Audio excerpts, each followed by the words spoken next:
เอาสบายดีพี่น้องมื้อนี้พอกันไหมกับเก็บผักพี่น้องเลย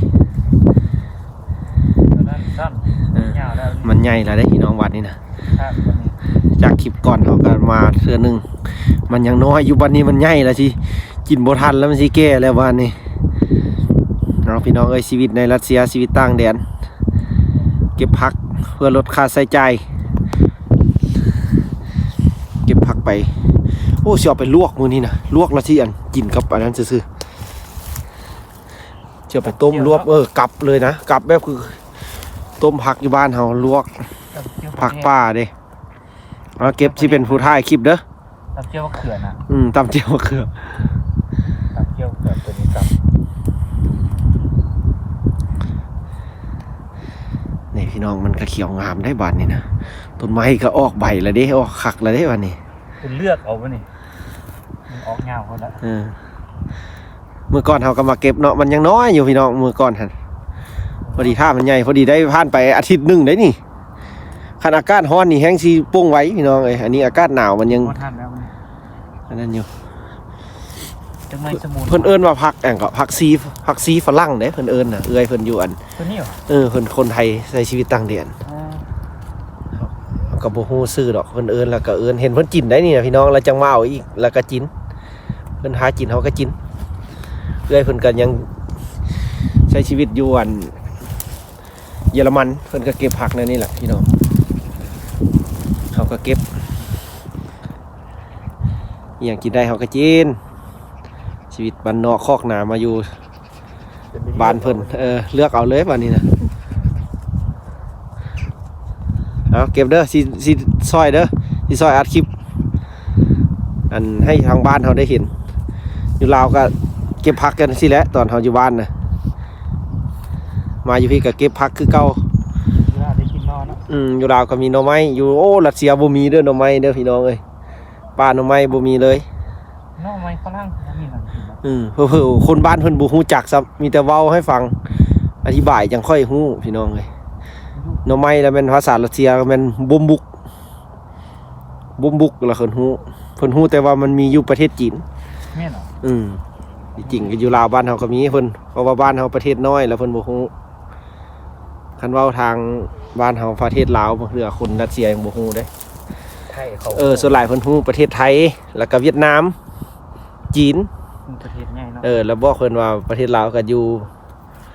ติดกันแล้วเพิ่นก็จังฮู้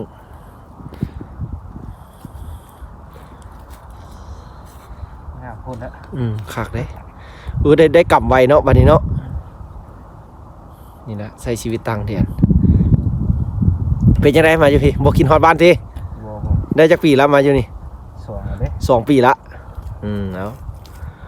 บ่อยากเมื่อยามบ้านติเมื่อเนาะปีใดสิเมื่อนี่แผนการนี่ปีหน้าปีนี้ให้หมู่เมื่อเบิ่งก่อนเนาะให้เขาเบิ่งกันรวดราวอยู่บ้านก่อนปีหน้าเพิ่นสิเมื่อละอันนี้นะพี่น้องเอ้ยเมื่อยามแล้วก็สิมาใหม่เมื่อละมาอีกได้จะแม่นจะบ่มาได้เมื่อละมาเฮ็ดหน้าที่โอ้อยู่ใส่ก็ได้เฮ็ดเวียกได้อยู่ใส่ก็ได้นะอยู่บ้านก็เฮ็ดเวียกอยู่พี่ก็เฮ็ดเวียกคือกันอีจักปีสิเอาเมียนี่นะยังโดนบ่ยังโดนผู้สาวยังหาบ่เห็นเนาะยังซอกผู้สาวคนเอาผู้สาวยังบ่เกิดคุณครูยังบ่เกิดยังซอกหาบ่เห็น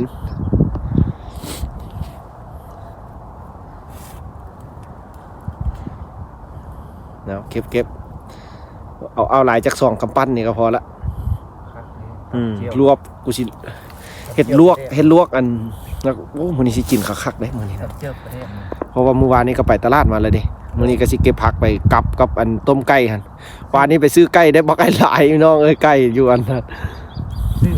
ซื้อมะเขือมาตำโอ้มันบ่มีเวลาเฮ็ดเด้เขือนะก็มันต้มนี่ต้มแล้วมันตำแซ่บเนาะเก็บตัวเล็กยอดใส่บ้านอยู่ใส่เกาะบ้านเกิดเมืองนอนอยู่ใส่คนทางไหนเจ้าคนละบ้านเกิดเมืองนอนหลวงพระบางอยู่หลวงพระบางเมืองอย่างนั้นคนหลวงพระบางพี่น้องอันนี้นะมาแต่หลวงพระบาง ตกอยู่พี่เหรอ มาตกอยู่รัสเซียตอนนี้นะคนหลวงพระบางโอ้หลวงพระบางบ้านเจ้านี่คือว่ามีชื่อเสียงดังเด้บ่เมืองมรดกโลกเด้เราก็ยังบ่เคยได้ไปได้แข่งหลวงพระบางนะเฮียนเฮ็ดเวียกมีเงินมีคำแล้วก็สิกลับไปแล้วสิไปลิ้นเด้ออยู่หลวงพระบางพาไปเลาะเก็บผักแบบนี้ได้เด้อก็มีแบบอันเป็นหนองวะก็มีวะหนองน้ำแบบเพิ่นประชาชนเพิ่นก็มีแบบควงแห่ควงหยังวะอยู่บ้านหันส่วนหลายประชาชนเพิ่นเฮ็ดเวียกหยังเฮ็ดหยังเป็นหลัก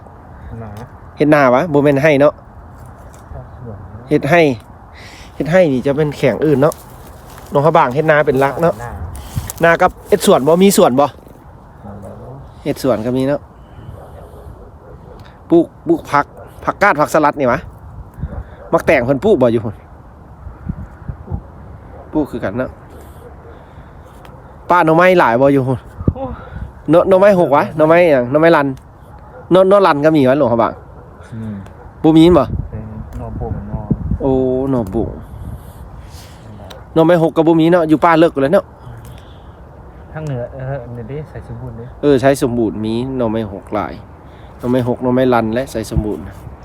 ฟังแต่แข่งและใส่สมบูรณ์อุดมสมบูรณ์ เดือน11ยังได้กิน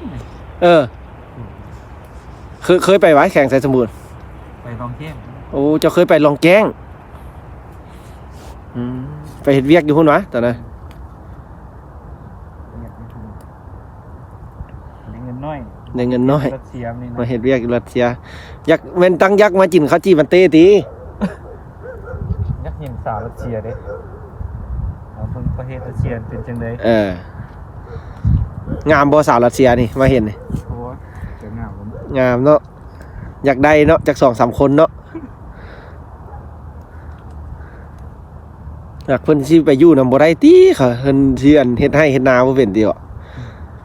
บ่มีอันเลี้ยงเขาเจ้าติ มีเงินบ่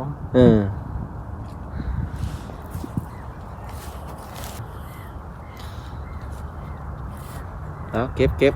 ให้มันได้หลายๆนี่ได้กำนึงแล้วตัวนี้นะได้กำนึงแล้วตัวนี้นะ โอ้เลือกเอาเลยนะจะมาตอนไหน เอาเก็บ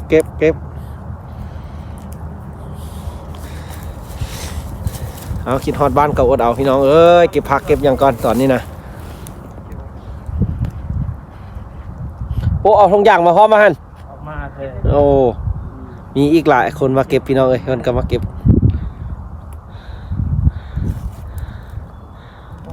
งามเลยเนาะ เอาเก็บไปหลายๆกินค่อยแซ่บโดนๆกินได้กินผักได้อากาศเดือน4เดือน5ได้จังให้เห็นผักเห็นพืชอยู่รัสเซียนะเริ่มเดือน9ไปแล้วมันเห็นแต่หิมะละเดือน9 5เดือน โอ้ท้ายเดือน3เดือน4 34 กลางเดือน4แล้วจังมดหิมะเนี่ยเริ่มแต่เดือน9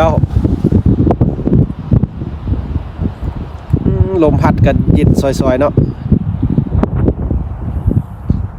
จังได๋วะ จังไหนเก็บเอารถแล้วสิจังไหนเฮาก็ซอยเก็บอยู่นี่นะเฮาก็ซอยลมเจ้านี่บ่ให้เจ้าเมื่อยถามประวัติย่อมาแต่บ้านแต่ซ่องบ้านใดเมืองใด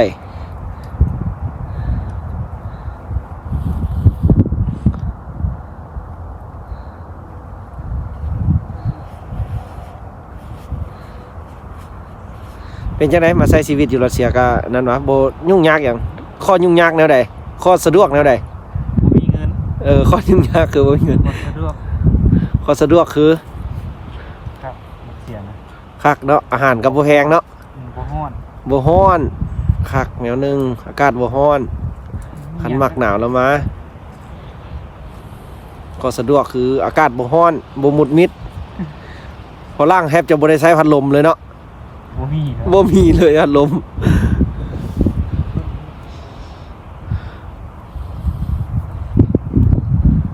ไปได้บ่อยากกลับมาเลย เป็นไปได้ยักอยู่พี่เลยวะ อือ ว้า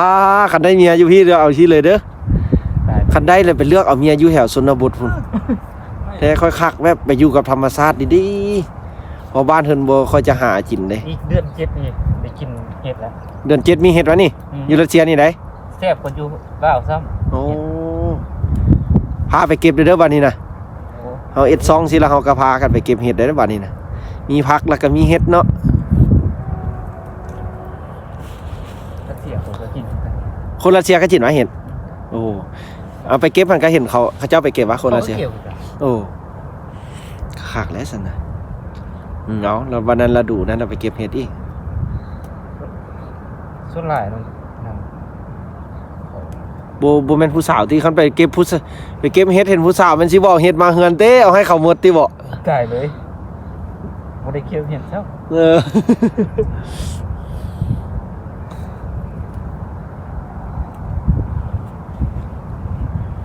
เนาะพอแล้วบอกเขาได้2 กำแล้วนี่เก็บไปหลาย เอาก็โค เนาะพอแล้วเนาะ แล้ว พอแล้วพี่น้องได้2 กำแล้วเก็บมือละน้อยมันยากมามือใดเรามาเอานี่มันยังมีหลายพี่น้องเอ้ยหากกันจริงยังอีก2 ทิศนี่คือว่าบ่ได้กินละมันสิแก่ละเอาขอบใจทุกคนเด้อที่เข้ามารับชม เอาไป มื้อนี้ก็แบบคลิปน้อยๆลมกับลิ้นไปนำเก็บผักไปนำพี่น้องเอ้ยขอบใจพี่น้องที่มาติดตามมันผักก็อยู่แบบเรียดกำแพงพี่น้อง